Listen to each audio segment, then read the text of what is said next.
안녕하십니까. 코리아연구원 비언진흥 원장입니다. 판문점 선언의 시대정신 구현을 위한 시민 강좌 그 8번째 시간이 되겠습니다. 오늘 한반도 평화와 동북아 샌프란시스코 체제를 넘어서라는 주제를 함께 풀어나가기 위해서 모신 분은 현재 서울대학교 통일평화연구원의 전임연구원으로 계시는 김학재 교수이십니다. 김 교수님이 귀한 시간을 내주셔서 고맙습니다. 우리 시청자분들에게 인사하실 거니까 한번 그것만 빼고 인사해 주시죠.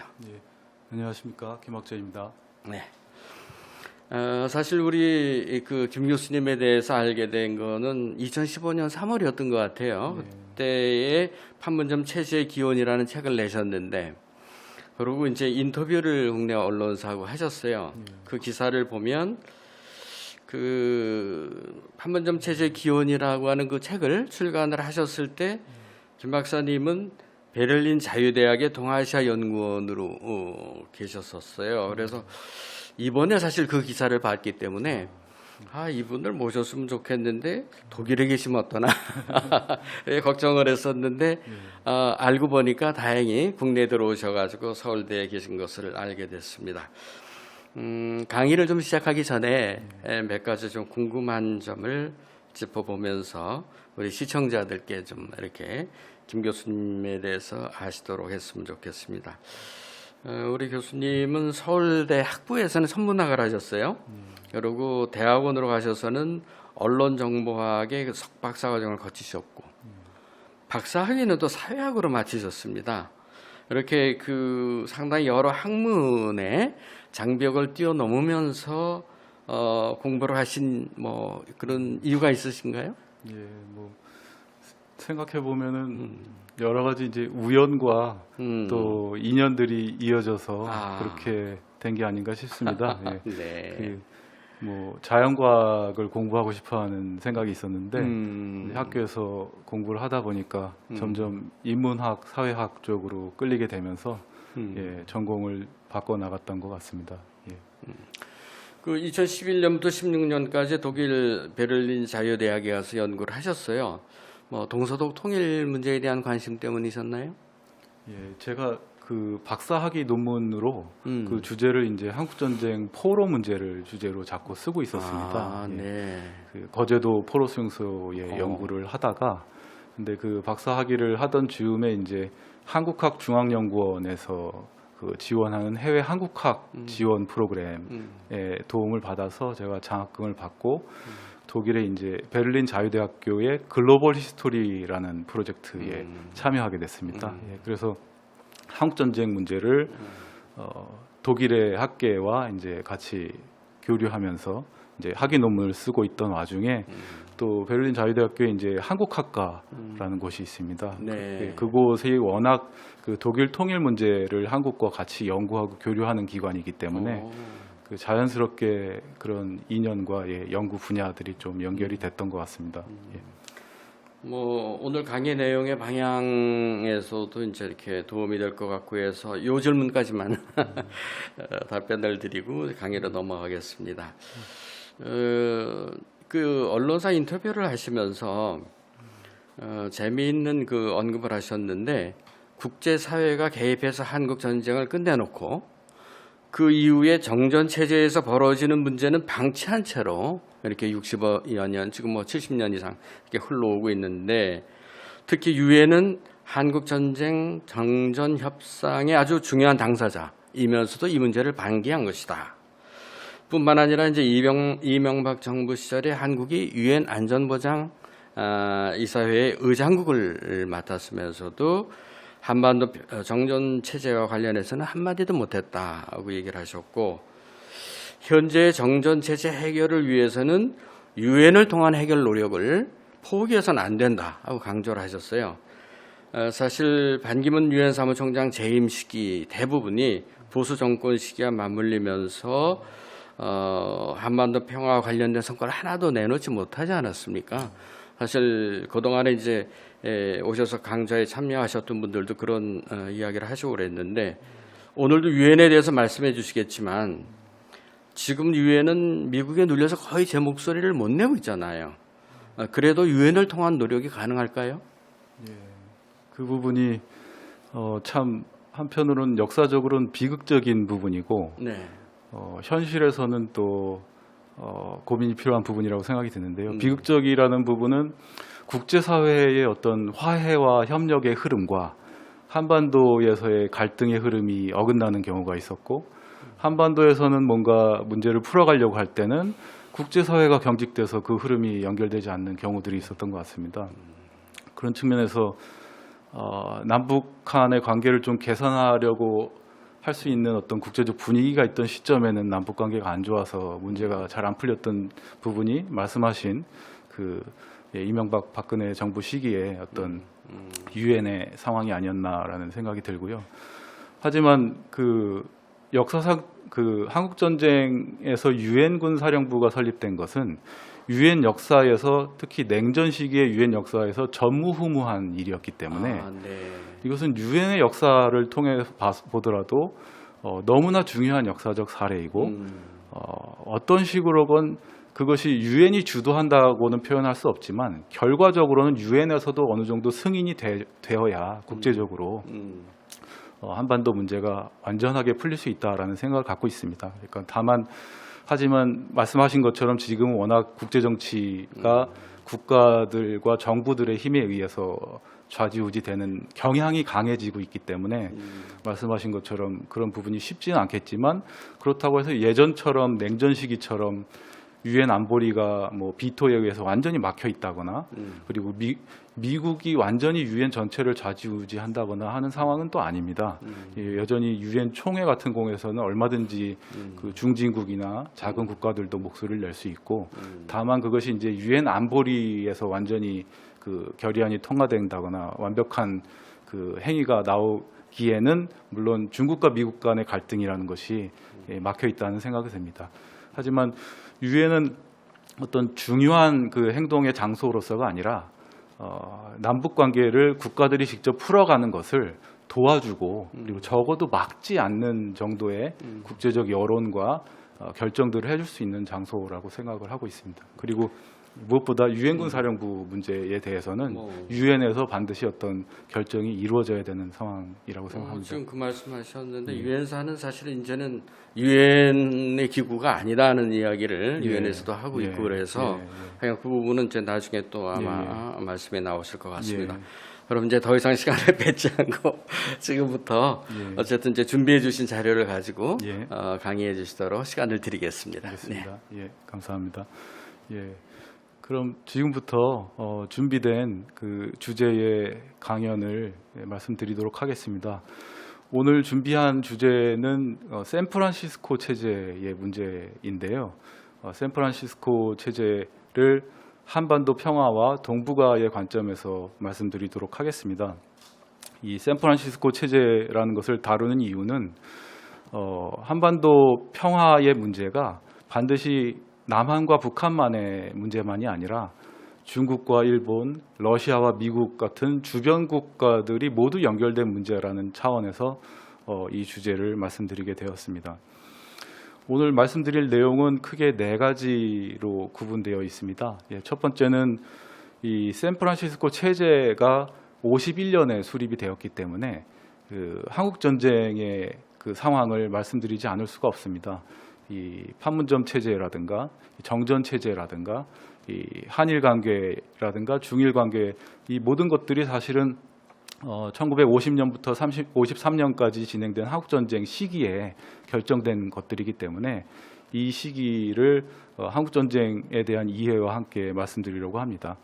그래서 첫 번째는 한국 전쟁의 기원 문제를 말씀드리고, 두 번째는 한국 전쟁의 유산으로 만들어진 정전 체제 를 판문점 체제라는 개념으로 말씀드리고, 세 번째는 51년에 이루어진 그 일본과의 평화 조약인 샌프란시스코 체제에 대해서 말씀드리고, 이런 것들이 앞으로 어떻게 변해할 수 있을까, 혹은 어떻게 변하는 것이 바람직할까에 대해서 말씀드리도록 하겠습니다.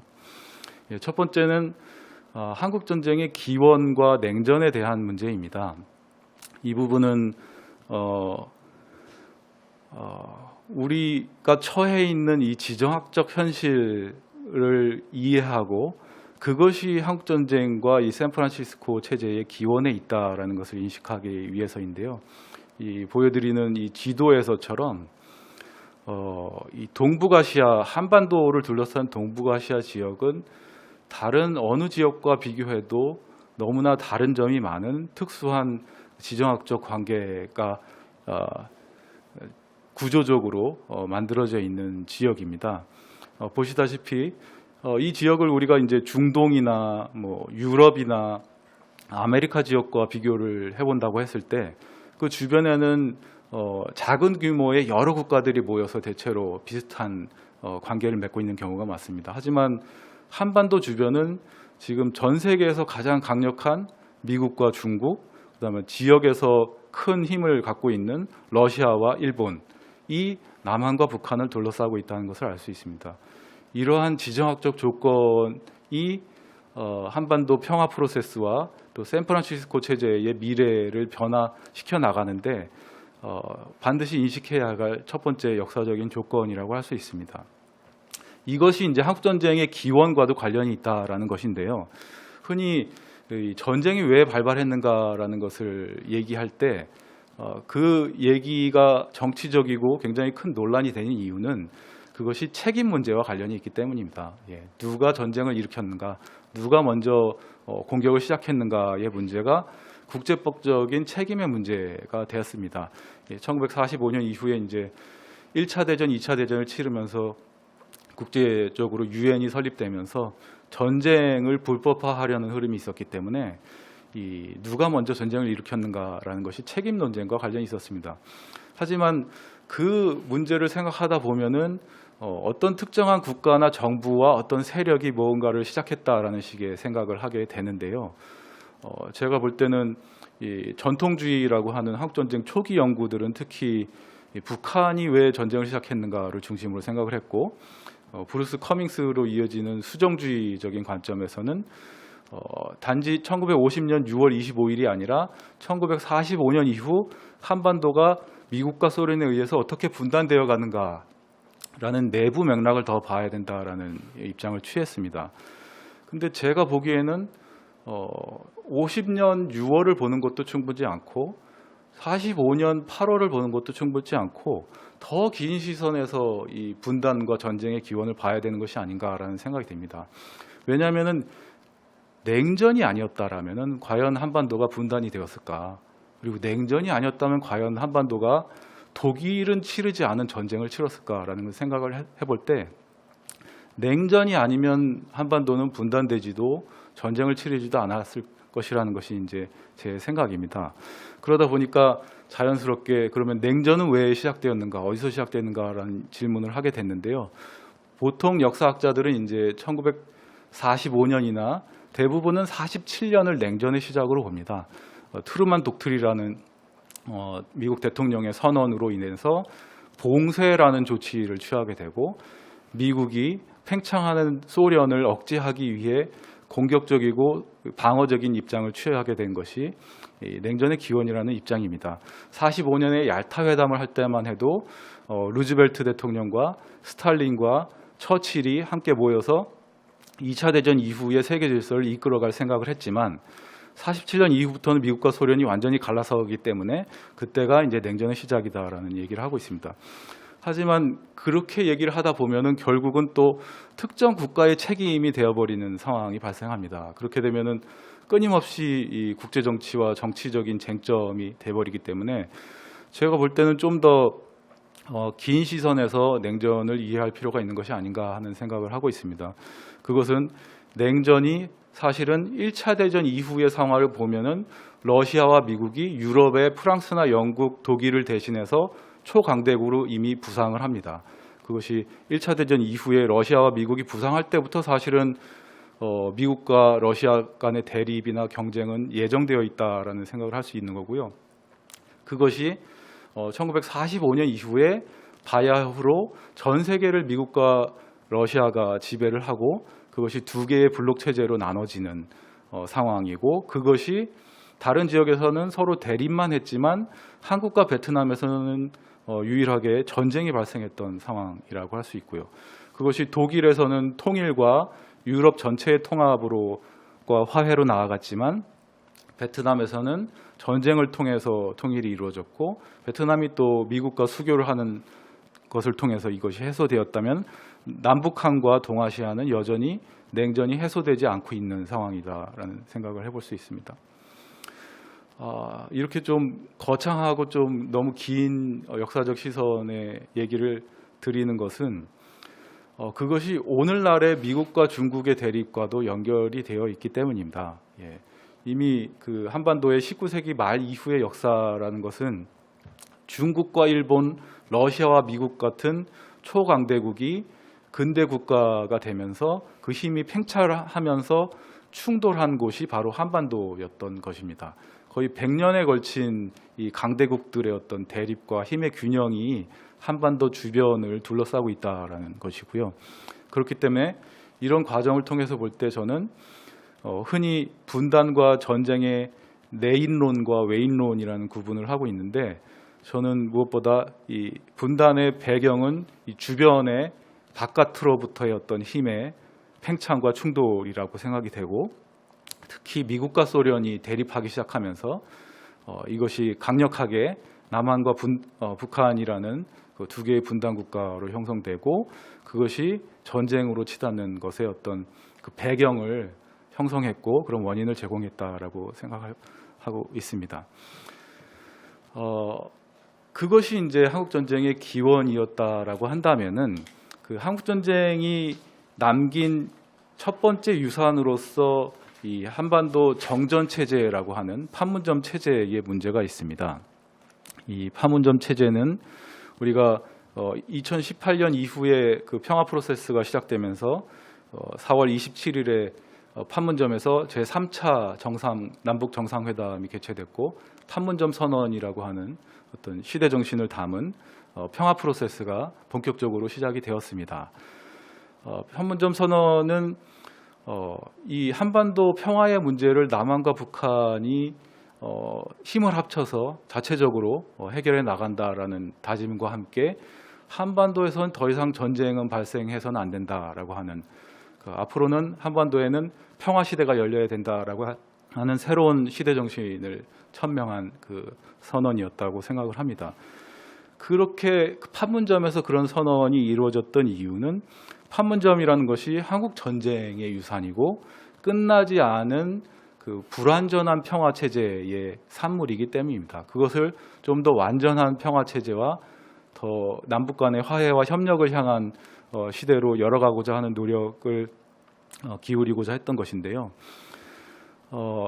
제가 말씀드리고자 하는 이 판문점 체제는 간단하게는 1953년 7월 27일에 판문점에서 체결된 한국전쟁 정전체제와 어떤 미국과 한국 사이의 어떤 방위 협약이라든가 그 이후에 형성된 어떤 안보 질서를 말하고자 하는 것인데요. 이 판문점 체제라고 이름을 붙인 이유는 역사적으로 다양한 전쟁이 발생했고 그 다양한 지역에서 큰 전쟁이 발생했을 때 그것을 끝내고자 하는 노력들에 붙여진 이름들이 있습니다. 예를 들어 얄타 체제라든가 비엔나 체제라든가 베르사유 체제라든가 제네바 체제 같은 평화 협상을 통해서 완벽한 평화 체제를 수립했던 그런 노력들이 있는데요. 그런 측면에서 우리는 한국전쟁이 판문점 체제라는 것으로 끝났다라는 것을 부각시키고자 하는 이름이었습니다. 그 전에 이미 강만길 선생님과 백낙정 선생님께서 이제 분단 시대나 분단 체제라는 남북한의 분단을 아우르는 그 상황을 표현하고자 하는 학문적인 노력이 있었는데 저는 이제 특히 한국 전쟁의 유산으로서의 판문점 체제를 명확하게 좀 지칭하고자 판문점 체제라는 개념을 말씀드리고자 했습니다. 왜냐하면은 이게 한국 전쟁 이전의 분단 문제와 한국 전쟁 이후의 분단 문제는 완전히 다른 차원과 수준의 분단이기 때문에 이런 이름을 통해서 한국 전쟁의 문제를 좀 더 명확하게 사고해보자 했습니다. 이 판문점 체제는 이 보이는 사진에서처럼 1953년 7월 27일에 이 판문점에서 며칠 전에 만들어진 이 임시 건물에서 마지막 협정을 체결하고 만들어진 체제입니다. 보시다시피 이 안에는 유엔군과 공산군 진영을 대표하는 미국군과 북한군 당국자들이 서명을 하고 있고요. 이 어떤 국제 협상을 하는 그 외교관들이나 양국을 대표하는 정치적 대표자들이나 지도자들이 참여한 협상이 아닙니다. 이 협상은 임시적으로 군사 문제를 처리하기 위해 나중에 이제 평화 협정을 체결하기 위해 첫 단계로서 만들어진 협정인데 이 체제가 여전히 이제 지속되고 있다라는 문제가 있습니다. 그리고 이 판문점 체제는 동북아에서 가장 무장된 비무장지대를 남긴 유산을 포함하고 있습니다. 보시다시피 이 한반도의 그 동서를 가로지르는 이 길고 넓은 비무장지대가 형성이 됐고 이 주변이 가장 중무장된 지대가 되었고 지금은 이 수많은 지뢰가 매설돼 있어서 서로 왕래를 하기 어려울 정도로 군사적으로 완전히 분단된 형태의 분단이 이루어졌습니다. 이것이 이제 판문점 체제의 유산이라고 할 수 있는 것이고요. 지금은 우리가 이제 판문점 선언과 남북 정상회담을 통해서 이 지역을 비군사화하고 평화적인 분위기로 만들기 위한 노력들이 많이 이루어졌지만 그 전까지만 해도 이렇게 삼엄한 경비와 대치 상황을 상징하는 곳이었습니다.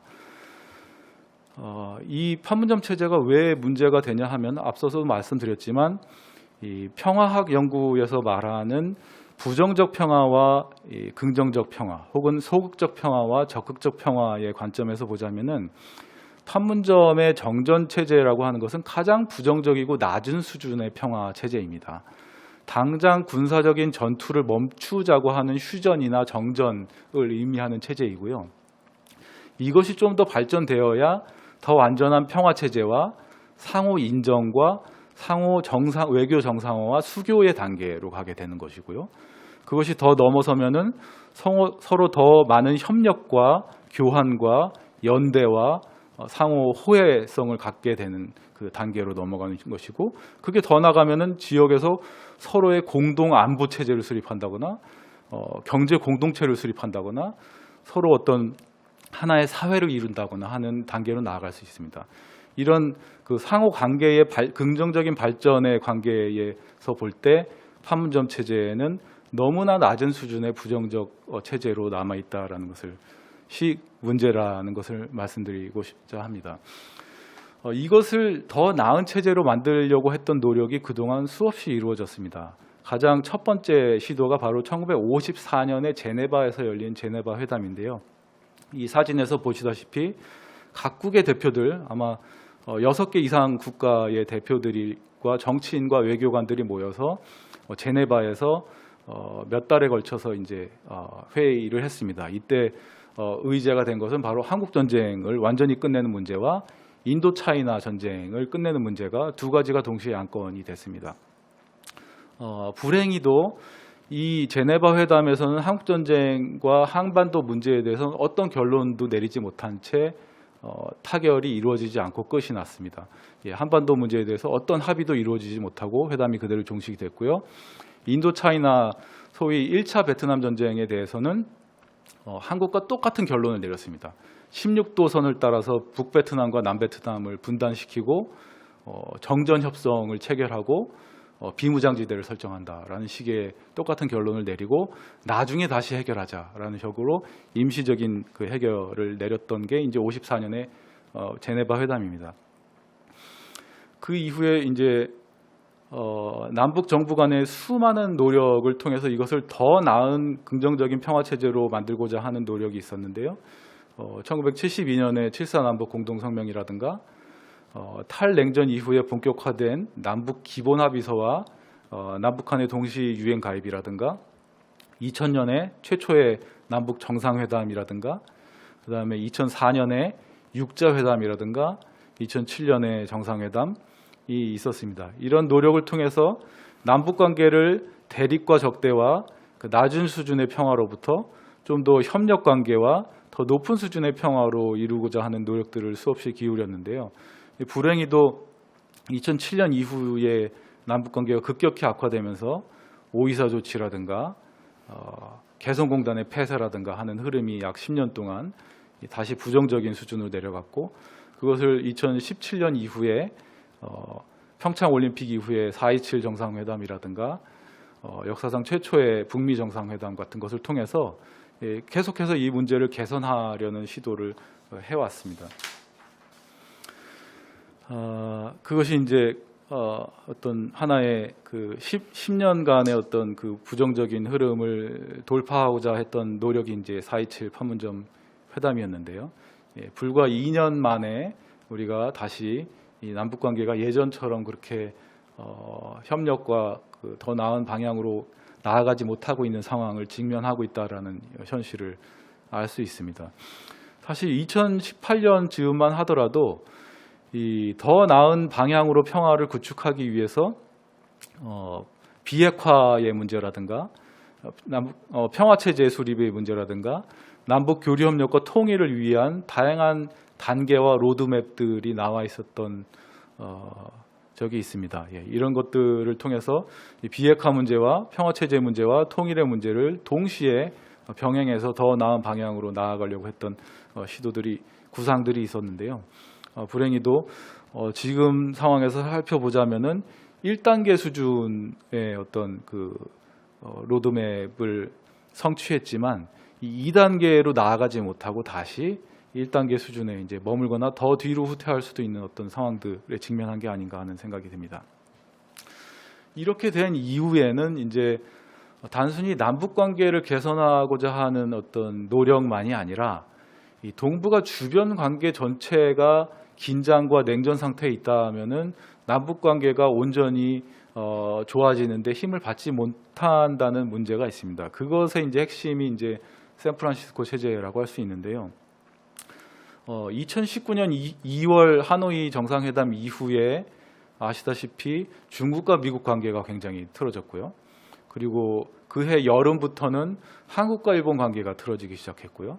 그러다 보니까 북미 간의 협상도 잘 진전이 안 돼서 남북 관계도 다시 다소 경직됐던 것을 기억하실 것입니다.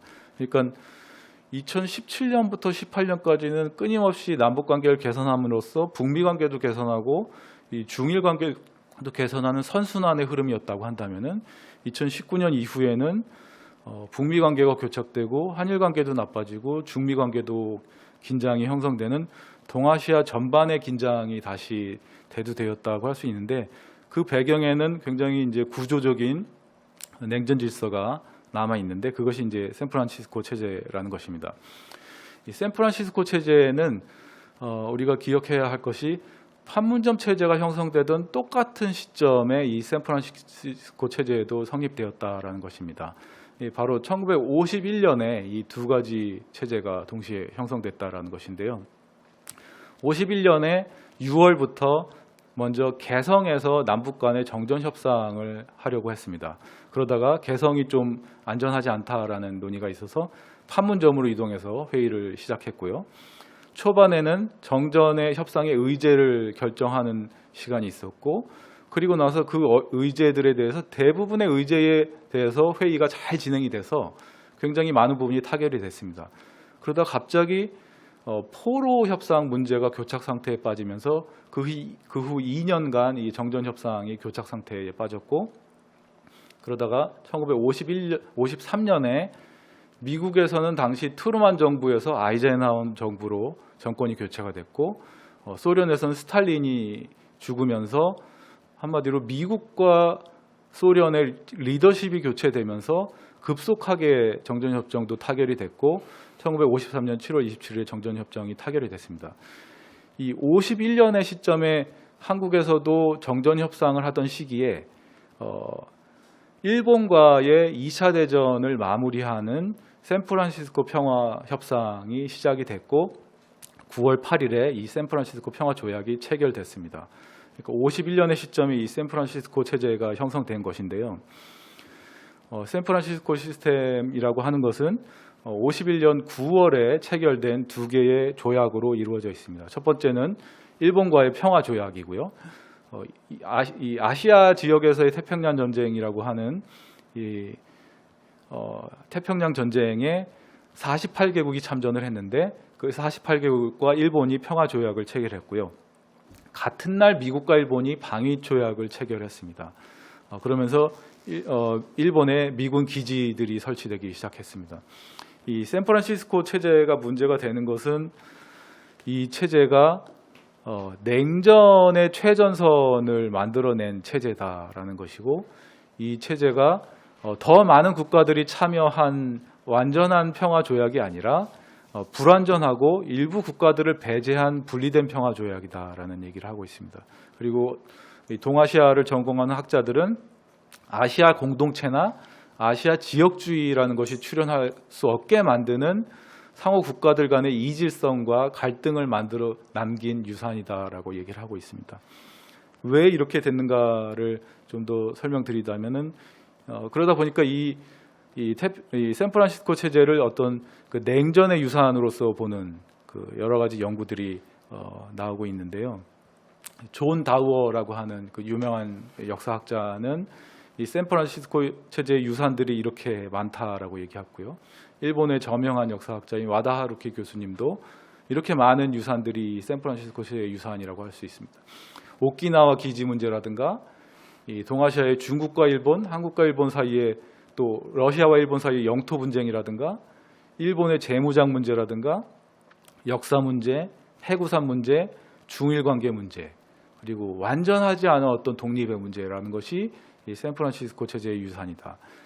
북일 관계의 문제, 중국과 대만 문제, 한국 남북한 문제, 중국의 어떤 과거 문제, 그리고 북미 관계의 문제, 이 모든 것이 사실상은 2차 대전을 정리하면서 더 완전하게 국가 관계를 정상화해야 되는 상황에서 51년에 급격하게 이 샌프란시스코 협상이 진행되면서 남겨진 불완전한 냉전의 유산들이라는 것입니다. 이 샌프란시스코는 사실 미국에서 가장 서쪽에 있어서 아시아와 가깝고 오늘날 우리가 알고 있는 뭐 구글이나 마이크로소프트 같은 그 유명한 IT 기업들이 있는 장소인데요. 이 보시는 이 오페라 하우스가 이 샌프란시스코 협약이 체결된 장소입니다.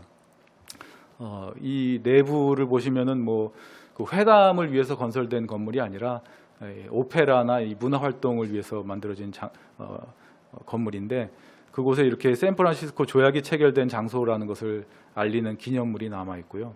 그리고 이 장소는 단지 태평양 전쟁을 끝낸 샌프란시스코 조약이 체결된 장소일 뿐만 아니라 유엔이 창설된 곳이기도 합니다.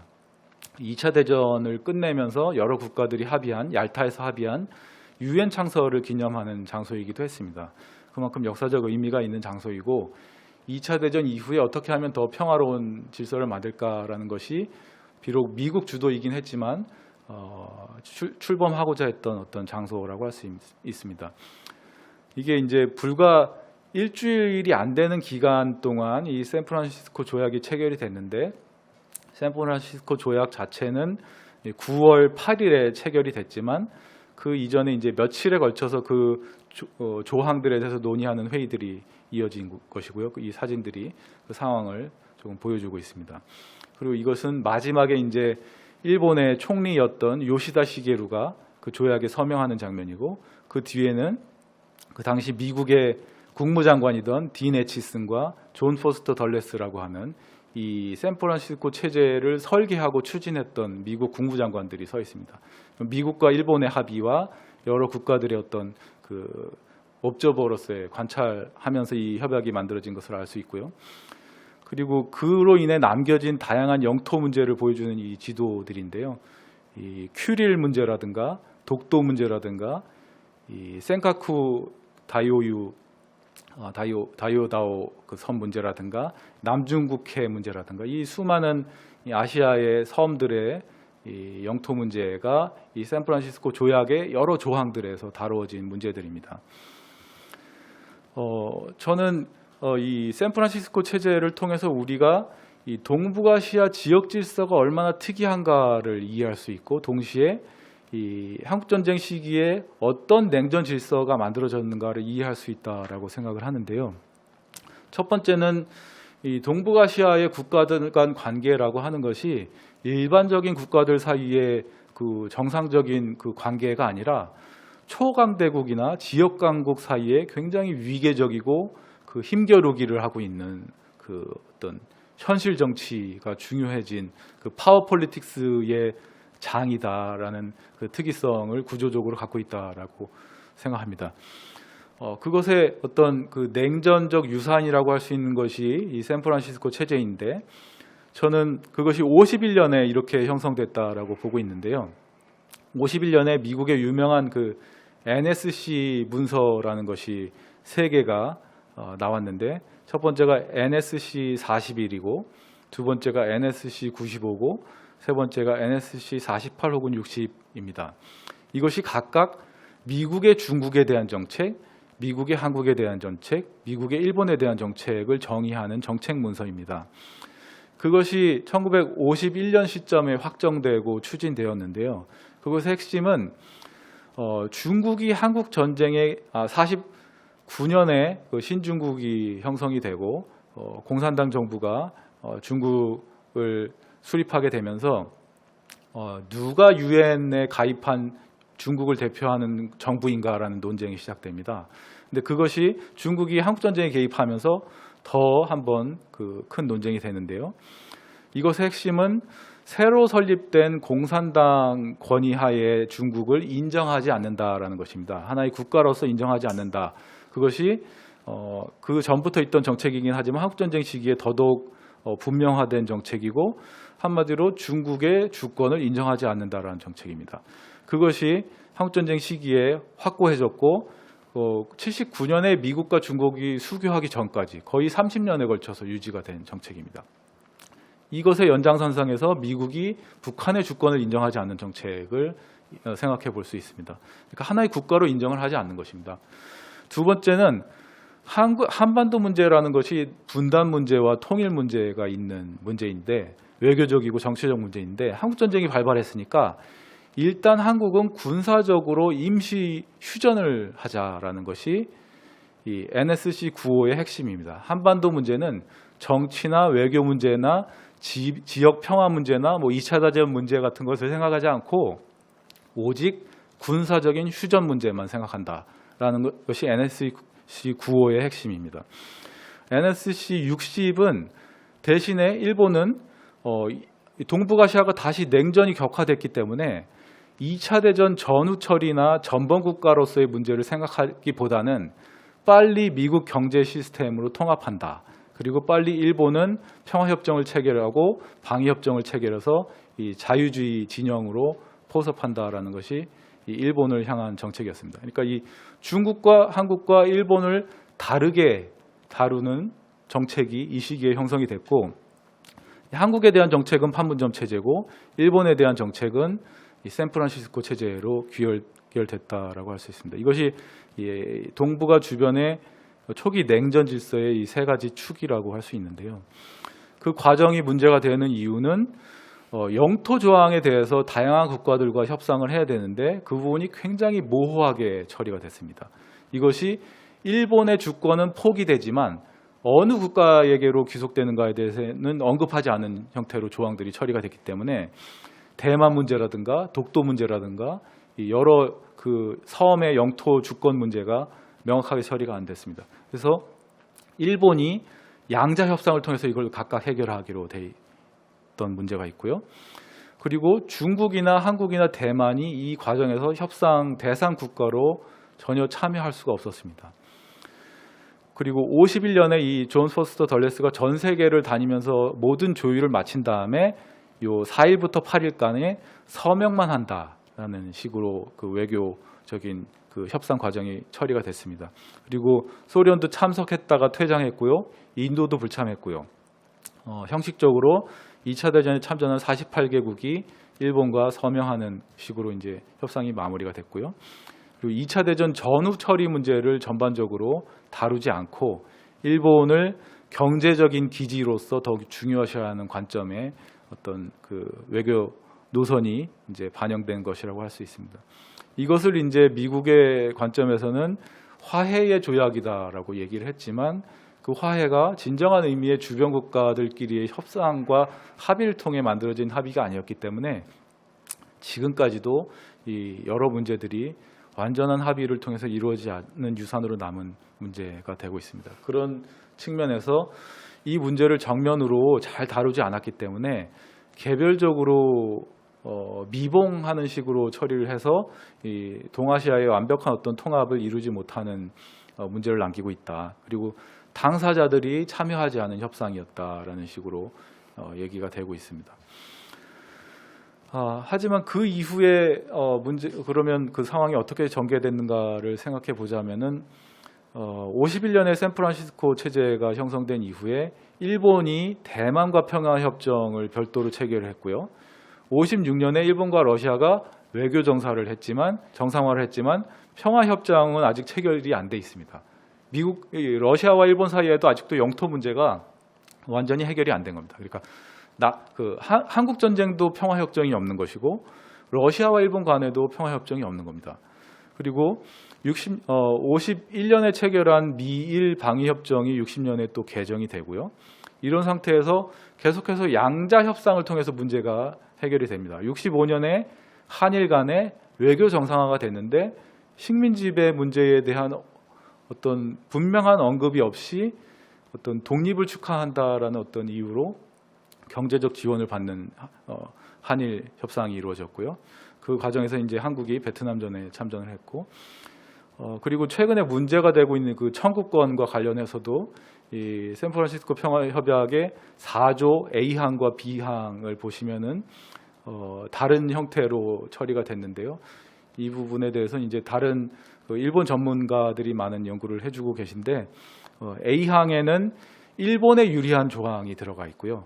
그러니까 청구권과 관련된 문제는 일본이 그 당국과 함께 별도의 협상을 통해서 해결할 것이다라는 것이 되어 있고, B항은 한국의 입장이 반영된 것으로서 일본이 패전 국가로서 그 국가를 점령한 미군과 미국이 그 식민지 재산이라든가 이런 것들을 그 몰수하고 다시 한국 정부가 분배하게 되는 그런 귀속권을 처리한 지침을 권위를 인정한다라는 이 다른 조항들이 들어가 있습니다. 이런 것들이 이제 일본에 유리한 조항과 한국에 유리한 조항들이 이제 나눠져서 들어가 있다라는 문제가 있어서 계속해서 외교적인 쟁점이 되고 있던 것이고요.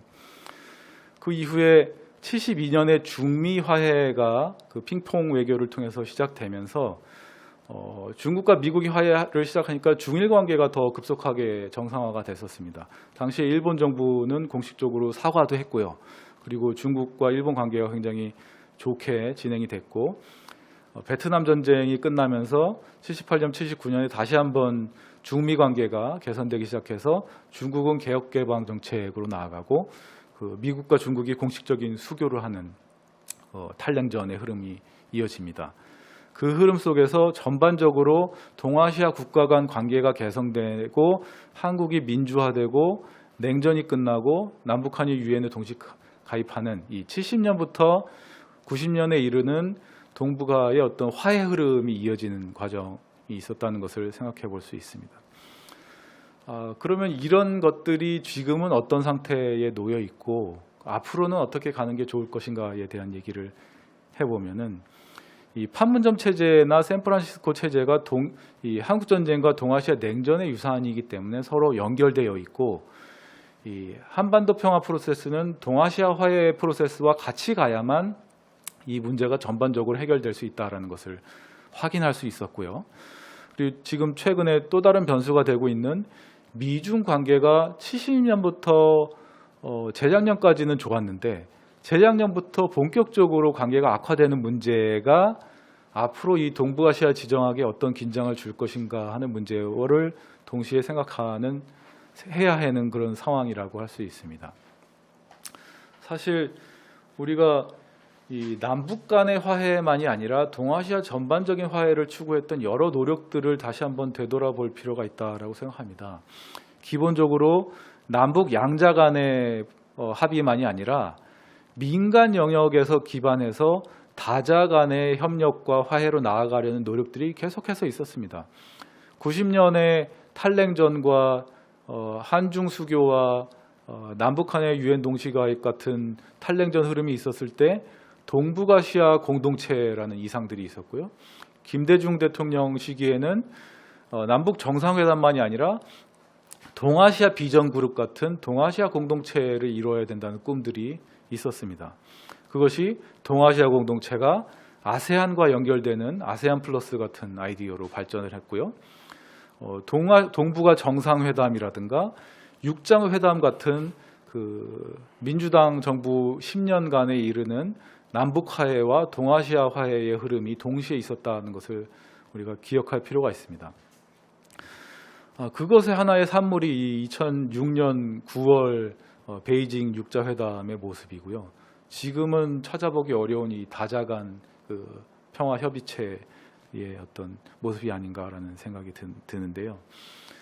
이런 흐름이 있었던 것을 생각해 보면은 지금의 상황이 얼만큼 협력의 노력이나 그 진전이 없는가를 인식할 수 있습니다. 그리고 그것이 왜 그렇게 됐는가를 다시 한번 돌이켜 보게 하는데요. 사실 아까 말씀드린 것처럼 미중 관계 자체도 70년대부터 한 30년에 걸쳐서 그렇게 나쁘지 않았습니다. 서로 교류 협력도 지속됐고 경제적인 교류도 계속 해왔는데 2015년부터 상황을 생각해 보시면은 중국과 일본 사이의 갈등이 굉장히 심해집니다. 그 일본의 자민당 정부라고 하더라도 경제를 중심에 두던 그 보수 정부는 이 중일 관계를 좀 실용적으로 풀어보려는 노력을 했습니다. 그런데 중국 정부가 일본의 어떤 사과나 이런 것들을 받아들이지 않고 굉장히 그 국력이 성장하는 것을 기반으로 좀 더 강대국적인 어떤 지위를 차지하려는 요 모습들을 보이면서 중일 관계가 급격히 악화됩니다. 그러다 보니까 그 과거 북방 삼각과 남방 삼각으로 만들어졌던 냉전의 어떤 삼각 동맹 시스템에 근접하는 양상들이 벌어지기 시작합니다. 미국과 일본이 급격히 밀착하기 시작했고요. 그러다 보니까 다시 북한이 남북 간의 화해나 미국과의 화해보다는 다시 중국에 밀착되는 양상이 벌어지고요.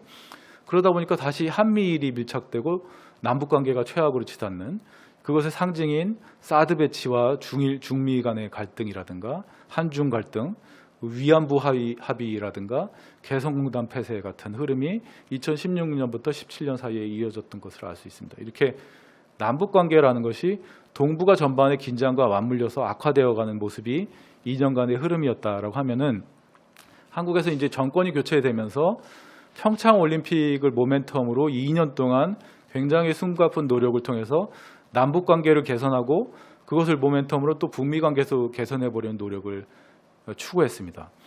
그것이 평화 체제나 종전 선언과 수교나 비핵화에 이은 북미 관계 정상화로까지 가기를 희망했지만 하지만 그 상층의 미중 관계가 급격히 다시 악화되기 시작했고 2019년에 미중 무역 분쟁이 본격화됐고요. 그리고 한일 관계가 악화되면서 다시 이 주변국 사이의 긴장이 악화되니까 이 비핵화 제재 문제가 더 초미의 관심사가 되고 북미 대화나 남북 교류 자체도 어려워지는 상황이었다라는 것을 돌이켜 볼 수가 있는 것 같습니다. 그것의 배경에는 이 국력의 변화로 인한 전반적인 세계적인 어떤 그 질서와 권력 균형의 변화가 있는 것인데요. 이것이 이제 호주의 로이 인스티튜트라고 하는 기관에서 발행한 아시아 파워 인덱스라는 인덱스의 그림입니다. 여기서 보시는 것처럼 중국의 그 국력이라고 하는 것이 생각보다 너무 급속하게 미국에 맞먹는 수준으로 커졌다는 것을 알 수 있습니다. 지금 이 점수를 보시면은 미국이 84점, 중국이 76점인데요. 아마 올해 점수를 보면 아마 더 이 점수 차이가 좀 좁혀졌지 않을까라는 생각이 드는데 그 세계 질서가 전후부터 냉전 이후까지 미국이 가장 큰 지도력을 행사하던 질서에서 중국이 너무나 급속하고 가시적으로 큰 국력을 갖게 된 다시 초강대국이 두 개가 된 질서로 급격히 변화했던 것이고요. 아시아 이 동북아 질서가 얼마나 특이한가는 이걸 보시면 아시겠지만 중국이라는 초강대국 옆에 전통적인 지역 강국인 일본과 러시아가 있고 인도가 다시 크고 있고 그 주변엔 작은 국가들이 있고 이 남한이 이 상대적으로 중진국에 해당하는 어떤 국력을 갖게 되는 상황들을 보실 수 있습니다.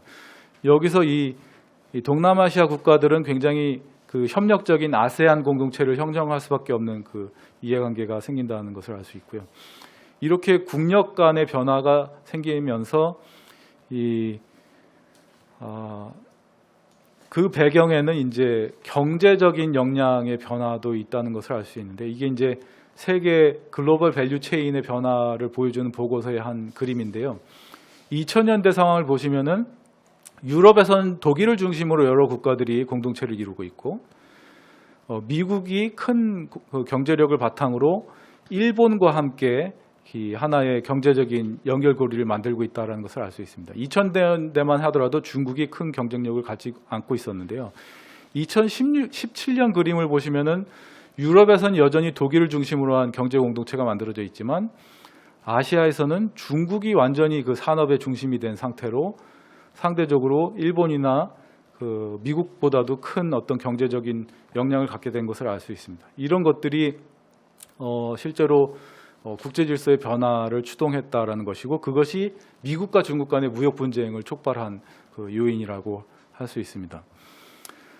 그런 까닭에 이제 동북아시아 지역은 전 세계를 비교해 보더라도 러시아나 중동에 버금가는 수준으로 많은 갈등이 발생하는 지역이라는 것이 이 하이델베르크 평화연구소의 보고서를 통해서도 알 수 있고요. 이런 것들이 한반도 평화 프로세스와 동아시아 평화 프로세스를 굉장히 어렵게 하는 요인들이다라는 것을 확인할 수 있는 것 같습니다. 이것을 제가 이런 그림으로 좀 표현을 해봤는데요. 제일 상층에 이제 초강대국들이 서로 갈등하거나 협력을 할 수가 있고, 그 다음에 지역 강국들이 갈등하거나 협력을 할 수 있고, 상대적으로 국력이 약한 세계적으로는 세계 10위권의 국력을 갖고 있다고 하더라도 이 초강대국과 지역 강국에 비해서는 상대적으로 국력이 약한 국가들이 또 갈등을 할 수밖에 없는 이런 것들이 동아시아의 어떤 그 국가 간 권력의 그 구조다라는 것을 좀 확인할 수 있습니다. 그래서 남북 관계를 풀려고 하는 노력들이 한일 관계나 북일 관계를 풀려는 노력들과 함께 가야 하고, 그것이 중일 간의 협력을 위해서 노력을 해야 되고, 그러니까 이 관계들이 전반적으로 협력의 방향으로 가지 않으면은 굉장히 어려움에 처할 수 있는 상황이라는 것을 좀 보여주는 것 같습니다. 그리고 이 그림은 다시 한번 이 동아시아 지역의 국가 간 관계가 다른 지역과 어떻게 다른가를 보여주는 그래프인데요. 유럽을 보시면은 국가 간 지역주의적 통합도 굉장히 높은 수준으로 이루어져 있고, 그 사회 차원의 민간들의 교류 협력을 뜻하는 이 지역화도 굉장히 높은 수준이라는 것을 알 수 있습니다. 민간들도 굉장히 교류 협력을 많이 하고 정부들도 교류를 많이 한다는 것입니다. 하지만 동북아시아는 국가들끼리는 협력을 하지 않고, 하지만 민간들 사이에서는 굉장히 교류 협력이 많은 그 특이성을 보여준다는 것을 알 수 있습니다. 이런 조건과 이 토대에 입각해서 사실은 평화 프로세스를 정부 간 협력도 높이고 이 민간 협력이 높은 것에 기대어서 그 힘을 받쳐서 이렇게 위로 올려가야 한다는 것을 보여주는 그래프라고 할 수 있습니다. 그래서 이 동북아시아 지역에서는 상층에서는 이 미중 갈등이 심화된다고 하더라도 그 프레임에 휘말려서 어느 한편에 그 더 강력하게 동맹을 맺어야 한다거나 더 밀착해야 된다라는 태도보다는 그러한 갈등 구도 자체를 굉장히 적극적으로 거부하는 입장을 단호하게 좀 취할 필요가 있다라는 것이고요. 그 전까지는 어느 쪽에 설 거냐를 항상 얘기해 왔다면은 우리의 조건을 명확하게 밝히고 좀 더 공식적으로 우리는 그 갈등 관계 자체를 원하지 않는다라는 것을 표명할 필요가 있고, 중일 관계나 한중일 관계나 남북일 관계 같은 것들을 양자뿐만 아니라 삼자 관계를 가급적이면 동시에 개선하려는 노력을 좀 할 필요가 있다라는 것입니다. 만약에 정부 간 협력이 국내 정치에 의해서 어렵다면은 민간 채널이라든가 비공식 관계 그리고 비정치적인 관계에서 협력을 증진해 나가려는 채널을 반드시 열어놔야 된다라는 것이고요. 그 아래의 어떤 좀 더 중진국 수준의 어떤 외교에서는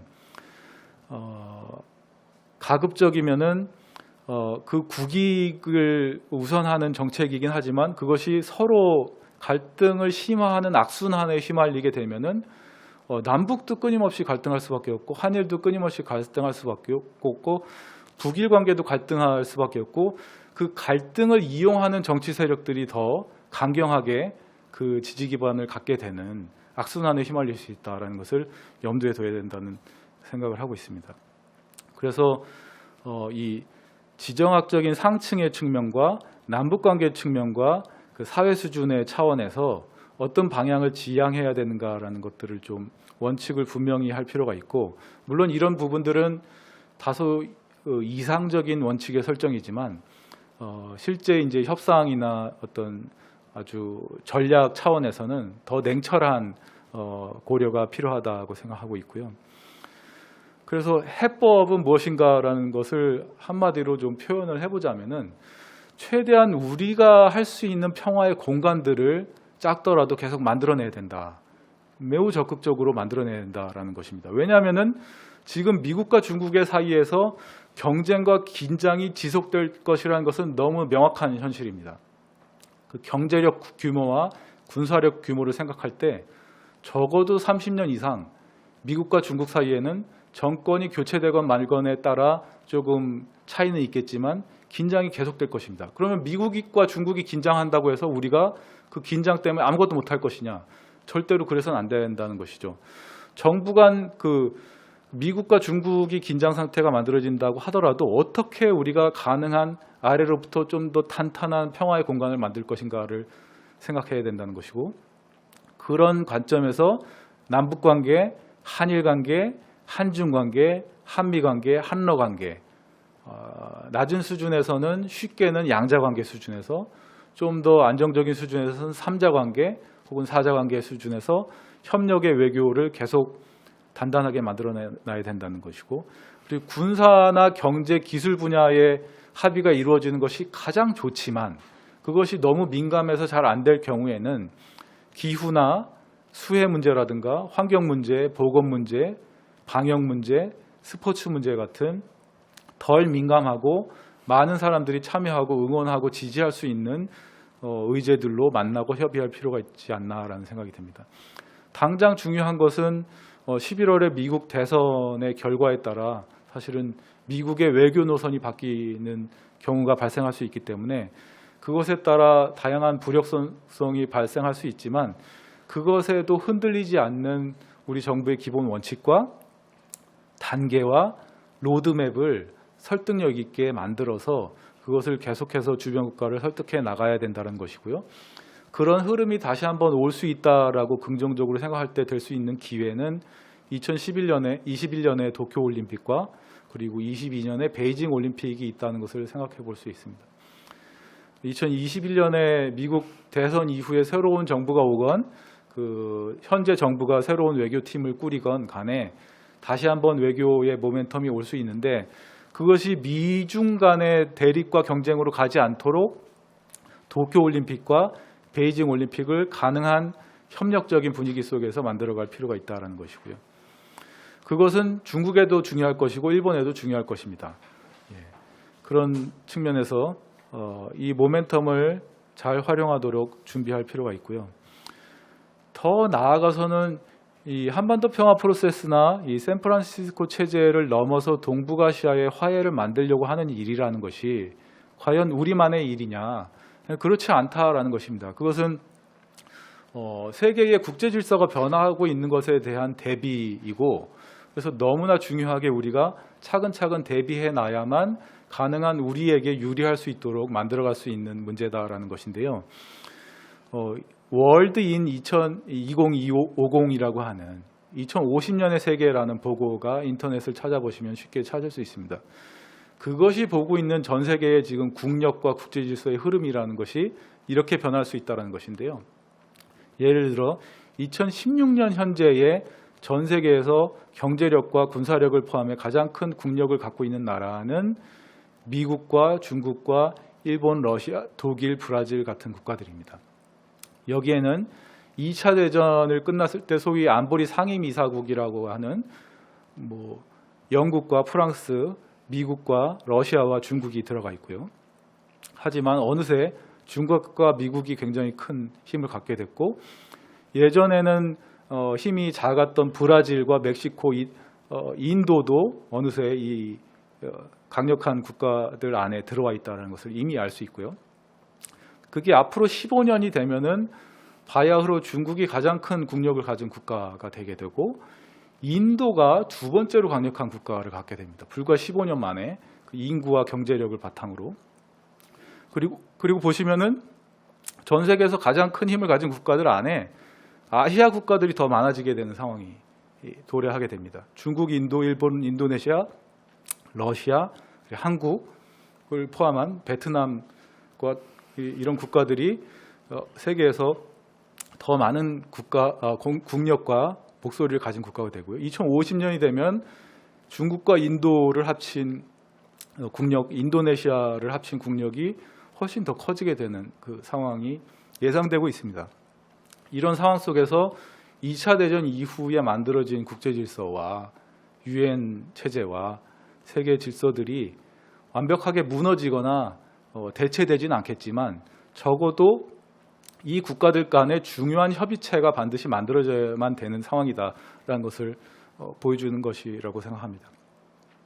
그래서 만약에 이 미국과 중국, 일본과 러시아라는 이 동북아의 육자 강대국들이 계속 갈등을 하고 그 갈등이 남북 갈등과도 연계된다면은 남북한의 관계 개선이라는 것은 너무나 어려워지는 상황이라는 것을 알 수 있고요.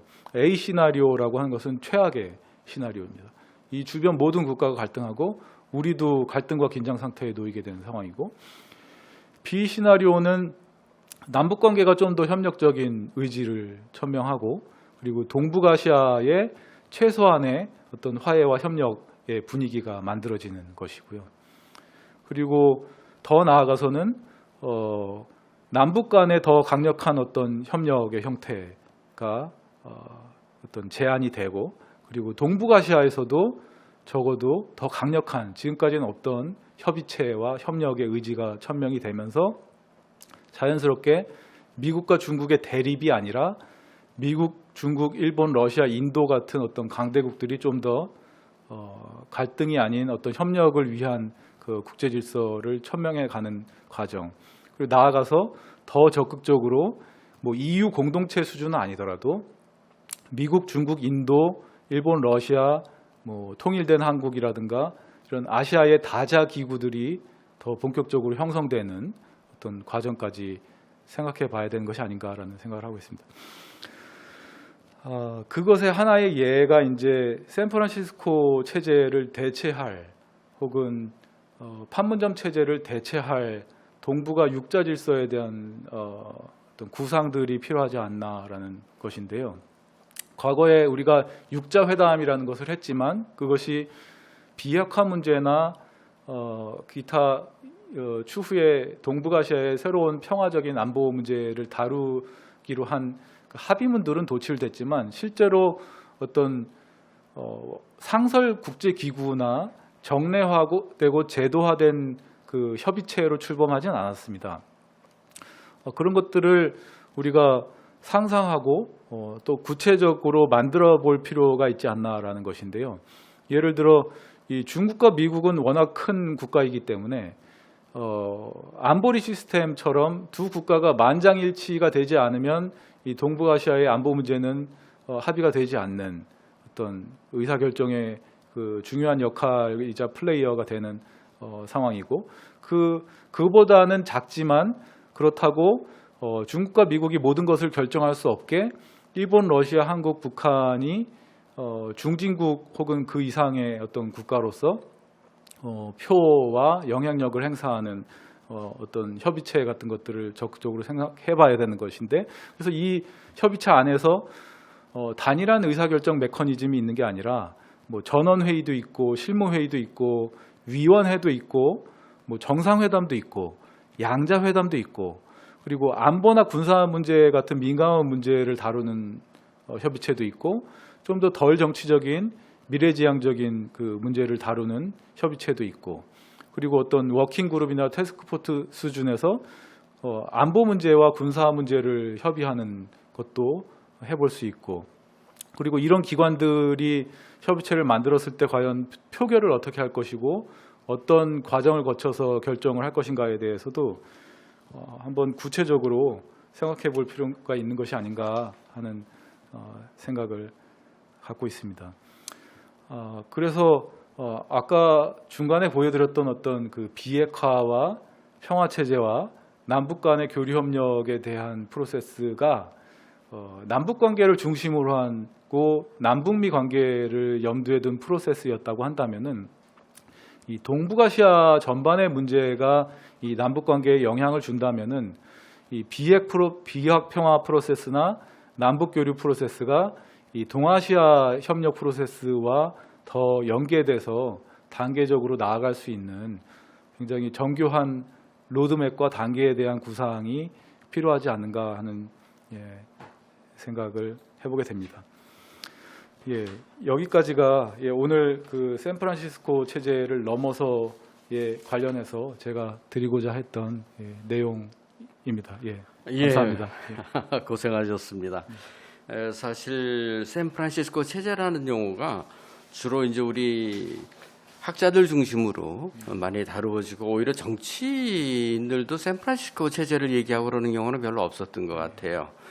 그러나 실질적으로 말씀하신 것처럼 판문점 체제 이런 그 우리 그 한반도의 어떤 국제 질서를 규율하고 있는 것의 바닥에 샌프란시스코 체제가 있다고 하는 것을 아주 그 일목요연하게 잘 말씀을 해주셔서 우리 시청자분들도 그게 샌프란시스코 체제냐 이런 말씀을 하시는데 그 중간에 나온 사진도 이렇게 보시고 그랬어요. 그 현장도 보시고 하면서 이건 너무 일본 중심의 조약인 것 같다 하는 그런 말씀이 있고 이건 완전히 전범 국가인 일본에게 면죄부를 준 조약 아니냐. 그렇다고 하면은 중국은 여기에 반발한 게 없냐. 이 부분을 먼저 한번 좀 짚어주시죠.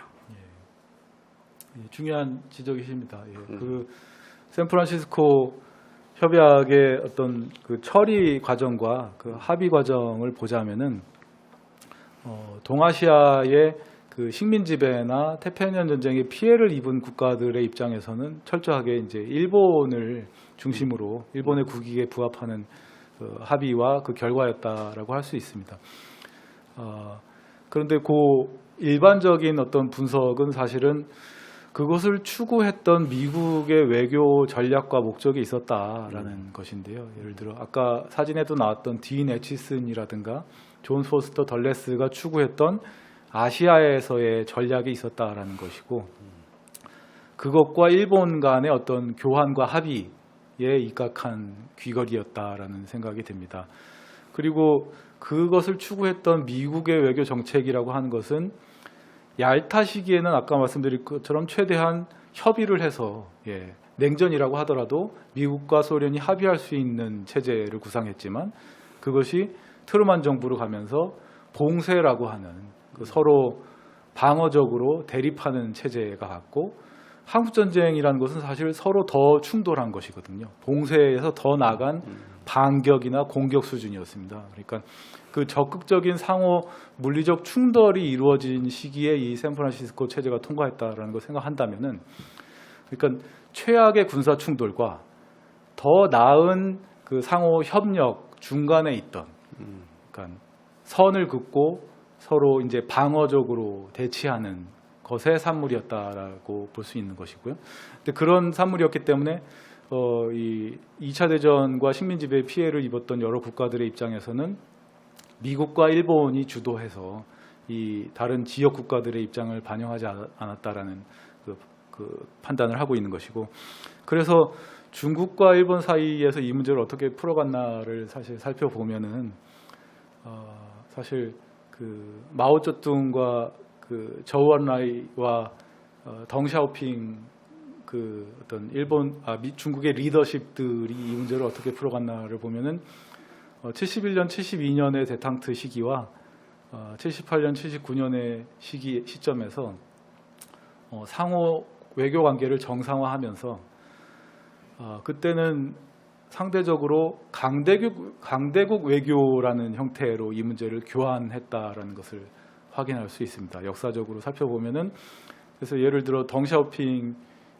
일본을 방문하면서는 일본에서 직접적인 질문을 했습니다. 식민지 피해나 2차 대전 문제나 난징 문제를 거론하지는 않았지만 그런 문제를 어떻게 생각하느냐라고 했을 때 중국의 지도부가 이 문제는 미래에 더 똑똑한 사람들이 나와서 해결할 것이다. 이렇게 그렇죠. 해버렸습니다. 맞아요. 그러니까 일본의 당시 정치인들이나 외교관들이 완전히 긴장이 풀리면서 그 문제를 넘어가서 우리가 화해 협력으로 갈 수 있겠구나라고 하면서 적극적으로 경제 협력과 과학 협력으로 나갔던 것이죠. 그러니까 일종의 강대국 외교와 딜의 문제로 풀렸고 그 시점에서는 그렇게 풀렸는데 그게 한 20년 흘러서 중국이 다시 경제력을 회복했을 때는 장점인 주석이나 그 전후의 중국 리더십은 다시 중국의 민족주의의 관점에서 생각하기 시작합니다. 예. 그리고 국력이 더 커지니까 더 강대국의 입장에서 생각하게 되는 것이죠. 그러니까 당연히 중국이 그러니까 지역 강대국의 관점에서는 이 문제를 통 큰 딜 같은 통 큰 담판의 형태로 문제를 풀어가려고 하지만 이것이 일본보다 자국이 더 국력을 크게 가질 것이다라는 생각을 하게 되고 중국의 대중들이 더 민족주의적인 그 의식이 생겨날수록 이게 정치화되고 더 문제 제기를 할 것이다라는 것이고 그게 2012년, 13년 시기에 난징 학살을 둘러싼 배상 문제로 발발이 되고 뭐 동북공정이라든가 역사 문제로 이어졌던 것 같습니다. 그래서 사실은 이제 중국이 제일 큰 변수 중에 하나였던 것 같아요. 그러니까 중국 공산화가 이루어지고 그다음에 이제 중국 인민공화국이 이제 참전을 하지 않습니까? 한국 전쟁에 참전을 하는데 그러면은 근데 이 샌프란시스코 회담에서 중국도 사실 배제되잖아요. 그때 배제된다고 했을 때는 이미 전쟁 중이니까 공산 중국은 그렇다 치고 그럼 그때 배제된다고 하는 그 의미의 중국은 대만인가요? 그때 가장 중요하게 생각했던 문제는 대만이었습니다. 대만이었던 거죠. 처음부터 끝까지 사실은 중국한테 가장 중요한 것은 대만은 우리 거다라는 것이죠. 그 대만은 우리가 샌프란시스코 조약에 참여해야 된다 하고 요청을 할 수도 있잖아요. 있었죠. 그렇죠. 하지만 그때는 이미 영국이라든가 영국의 입장도 이제 중국을 인정해야 된다라는 입장이었고 오히려 영국 정부가 적극적으로 이제 한국 정부나 대만 정부가 참여하지 못하게 이제 막은 오히려 신중국 쪽을 택한 거네요. 보면은. 그러니까 그 부분이 이제 상당히 정말 중요한 부분이었던 것 같습니다. 그리고 이제 그 샌프란시스코 체제가 왜 한국 전쟁 중에 이루어진 것이냐? 그게 더 일찍도 이루어질 수 있었을 텐데. 그리고 그 다음에 이제 제네바 회담이 있지 않았습니까? 그러면은 우리가 보통 일반 사람이 생각을 할 때는 샌프란시스코 체제라고 하는 샌프란시스코 회담과 제네바 회담의 차이가 뭐냐? 이런 느낌도 가질 수 있을 것 같아요. 그런 것도 좀 짚어보셨네요, 보니까. 알겠습니다. 일단 그 뒷부분에 말씀하신 것부터 말씀드리면은 제네바 회담은 한국전쟁 정전협정에서 규정된 그렇게 이제 구분을 하면 되겠네요. 한국 전쟁을 완전히 종식하고 한반도 문제를 다루는 별도의 정치회담을 개최해서 한반도 문제를 해결한다 이렇게 되어 있습니다. 그러니까 폴리티컬 컨퍼런스를 개최해서 해결한다라는 것이고 그게 이제 흔히 얘기하는 평화회담이죠. 평화회담을 하는 겁니다. 정치 외교인들이 참여해서. 근데 54년 시점에 사실은 53년에 정전협정을 체결하고도 54년에 그 정치 회담을 해야 된다라는 동력 자체가 사라질 상황이었습니다, 사실은. 근데 그것이 중국 정부가 국력이 좀 상승하고 유럽에서 국가들이 중국과 회담을 해야 된다는 이해관계가 생기면서 54년에 제네바 회담을 하게 되는데 54년에 제네바 회담을 하던 시점에 그 1차 그 인도차이나 전쟁이 발발하는 바람에 모든 관심이 사실은 이제 인도차이나 문제로 가버렸던 상황이고 제네바 회담은 그래서 한국 전쟁의 문제와 그 인도차이나 전쟁을 해결하기 위한 정치 회담으로 개최가 된 것이고요. 샌프란시스코 체제와 샌프란시스코 회담은 그 2차 대전의 태평양 전쟁을 마무리하기 위한 협성이었습니다. 그리고 그게 51년에 체결된 이유는 뭐 누가 봐도 아무리 봐도 이제 한국 전쟁 때문이고 그 냉전이 더 이상 이 동아시아에서도 유럽과 마찬가지로 소련과 중국의 지배력이 더 팽창할 수 있다라는 것을 봉쇄하기 위해서 이런 조치를 취했다라는 것인데 그것을 어떻게 비교해서 보면 그 특이성을 볼 수 있냐면 예를 들어 2차 대전 전범국인 독일은 그 평화협정이라는 게 91년에나 체결이 됩니다. 그러니까 독일이 통일하고 그 2+4 협약이라는 걸 형태로 동서독과 그 주변의 그 독일을 분단했던 4개의 국가가 합의하면서 그것이 완전한 독일의 주권을 회복시켜주는 평화협정이 되는 것인데요.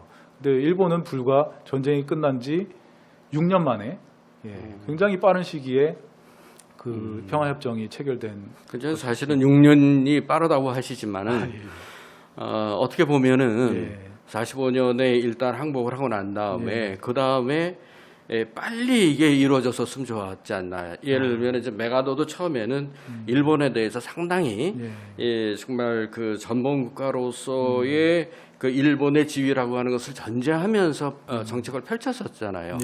그런 시점에 이런 샌프란시스코 회담과 같은 2차 대전 전체의 문제를 해결하는 그런 회담이 빨리 이루어졌다고 하면 6.25도 안 날 수 있었지 않을까. 그렇게 하면서 이루어지는 어떤 평화 시스템이라고 하는 저는 좀 그런 그 아쉬움이 있어요. 너무나 제가 생각해 보지도 못했던 그런가요? 제안이신데요. 그러니까 얄타에서는 적어도 이제 그런 흐름이 있었다고 할 수 있습니다. 그러니까 전쟁이 완전히 끝나기 전에 그 미국과 소련과 영국이 합의할 때는 합의해서 풀어갈 것이고 유엔에서 해결하다라는 것이었습니다. 그걸 위해서 반드시 소련을 유엔으로 끌어들이려는 것이 이제 루즈벨트의 생각이었고 그걸 통해서 해결하려고 했지만 하지만 그게 이어졌더라도 저는 동아시아에서는 갈등이 생겨날 수밖에 없었지 않았나라고 생각하는 것은 얄타에서의 동아시아 의제는 굉장히 한정된 의제였던 것이죠. 주로 이제 2차 대전, 유럽에서의 2차 대전을 어떻게 끝낼까, 독일을 어떻게 할까, 이탈리아를 어떻게 하나 이런 문제가 주요 그 쟁점이었기 때문에 동아시아에 대한 관심은 너무나 적었고 그때의 가장 이게 이제 역사적으로 평가하기에 굉장히 논란이 될 수도 있지만 그 당시에 가장 그나마 나은 제안은 오히려 신탁 통치였던 거죠. 그렇죠. 신탁 통치는 다자 협의를 하자는 거였고 그거보다 못한 것은 군사 점령을 하는 것이죠. 두 국가가 그냥 어떤 그 외교적인 합의도 그렇죠. 없이. 그러니까 이미 45년 얄타에서 포츠담으로 넘어간 시점에 이미 이 동아시아에 대한 다자 협력 구상은 완전히 사라졌고 이 트루만 독트린이 나오면서부터는 더더욱 이제 다자 협의라는 것이 거의 불가능해진. 그리고 사실 그 부분이 저희한테 제일 아쉬운 부분인 것 같아요. 어차피 전체적인 어떤 변화가 있는 건데 그 우리 시청자께서도 말씀하신 그 평화의 공간 넓혀가는 문제 여기에 좀 관심을 갖고 계신 분이 있어요. 그러니까 우리가 프레임에 휘말리지 말고 어느 편에 서지 말고 동시에 개선을 해나가면서 평화의 공간을 아래로부터 이렇게 넓혀나가고 그러면서 탈정치적 의제를 갖다가 쌓아나가자 이렇게 얘기를 하신 건데 이게 결국은 동북아시아 주변국 전체에 관한 이야기이냐 그런 거죠? 어떻게 해야 되죠? 그렇습니다. 그렇게 느껴지고 어쨌든 우리 현재의 정부가 처해 있는 여러 가지 어려움이 있는데 더군다나 미국 대선이 코앞이고 이 판문점 체제 극복을 위해서 미 대선 결과는 어느 쪽이 우리한테 유리하냐 이거는 항상 나오는 질문이에요. 어떻게 생각하십니까? 그 문제 정말 요즘에 계속해서 머리 아프게 계속 고민을 하고 있는데요. 네.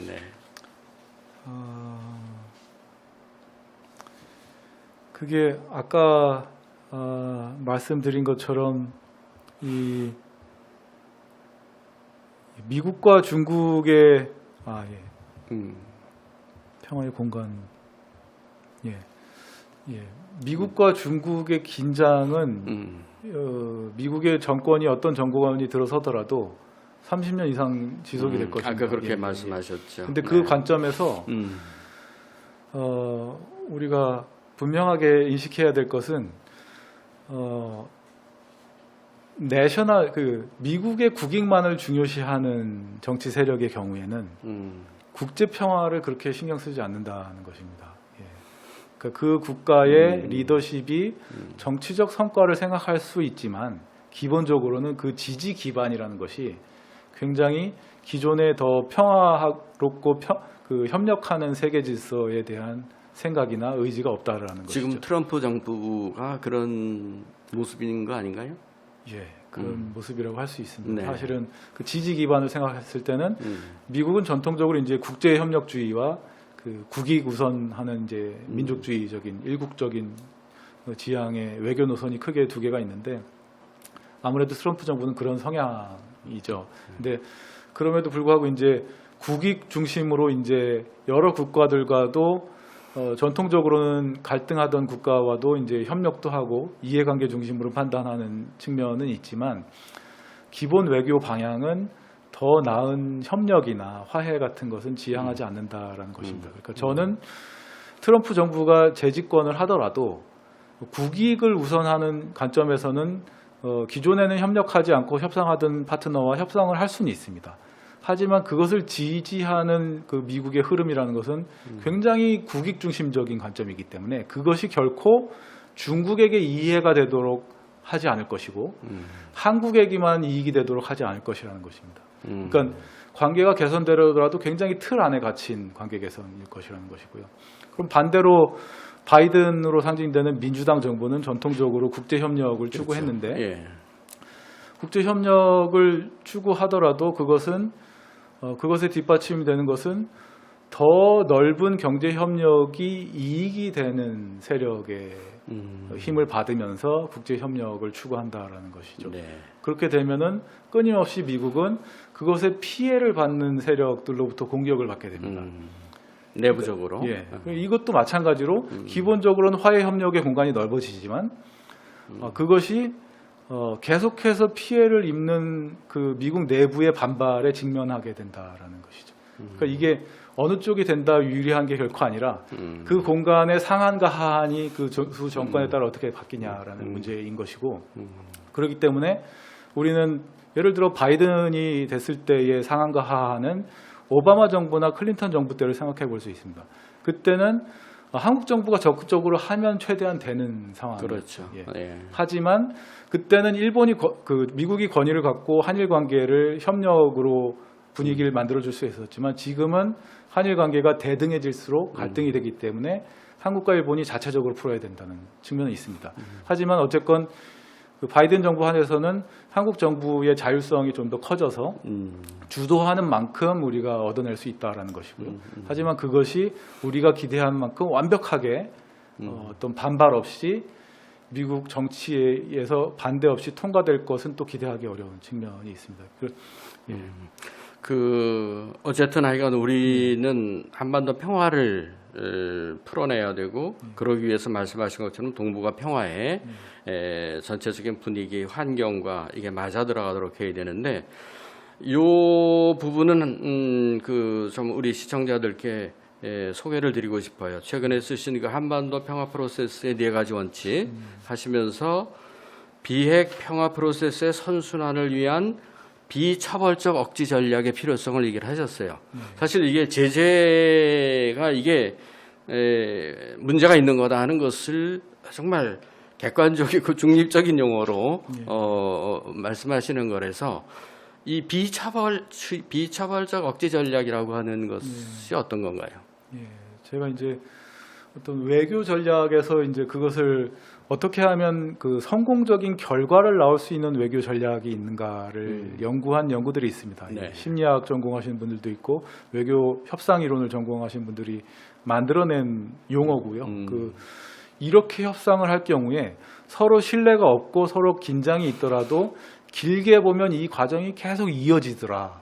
결과가 가장 좋더라라는 전략이었습니다. 그러니까 한편으로는 당근과 채찍으로 막 큰 그 결과 보상을 해주기도 하고 이렇게 하면 막 처벌하기도 하는 전략도 있고 한쪽으로는 완전히 계속 협력만 하는 전략이 있는데 그 두 개가 다 아니라는 것입니다.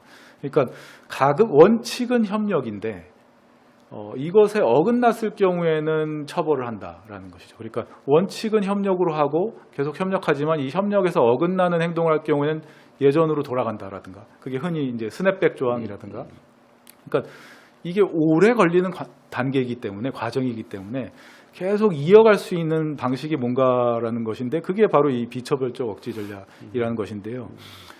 이것이 이제 기존의 제재 전략이라고 하는 것은 사실은 뭐 제재가 굉장히 세고 힘 있는 정책 같아 보이지만 사실은 아무것도 안 하는 거거든요. 그렇죠. 아무것도 못하게 만드는 거거든요. 지금 현재의 예, 우리 상황이 그 제재가 정말 인도주의적인 그러한 그 조치들도 다 제재에 걸어버리는 그런 형태가 되기 때문에 사실 이런 측면에서는 이런 비차별적 억지 전략이라고 하는 것의 중요성이 우리 민간 차원에서도 상대를 설득시키는 데 굉장히 중요한 그러한 재료가 되겠다 하는 말씀이었고요. 또 실제로 이제 이제 뭐 시간도 그래서 그러는데 그 교수님이 언급하신 것 가운데 국가 간의 건강한 경계의 원칙이 적용됐으면 좋겠다. 그러니까 한미 관계도 그렇고 남북 관계도 그렇고 한일 관계나 한중 관계도 그렇고 좀 건강한 경계를 서로 지키는 신사적인 이거는 뭐 지금 원칙도 없고 뭐도 없고 그냥 어떤 자기의 힘만 거기에 이제 적어되는 현재 상황 아니냐 하는 측면에서 좀 이렇게 말씀하신 게 굉장히 와닿네요. 앞으로 세계 정세 흐름이 이런 방향으로 나갈 거라고 보십니까? 아까 말씀 보여드렸던 것처럼 이제 지역마다 상황이 조금씩 다른 것은 있습니다. 기본적으로 어떤 지역에서는 좀 더 협력이 진전되어 있는 경우에는 이미 서로 지켜야 될 규범이나 원칙들이 이미 상당히 있고요. 그런 것들의 일부분이 좀 약화되는 양상이 있고 어떤 지역은 어느 정도 합의는 있지만 이제 뭐 정부들끼리 갈등이 있거나 민간끼리 갈등이 있거나 하는 경우인데 제가 말씀드렸던 것처럼 동북아 지역은 워낙 국가 간 갈등 요소가 굉장히 많다라는 것이죠.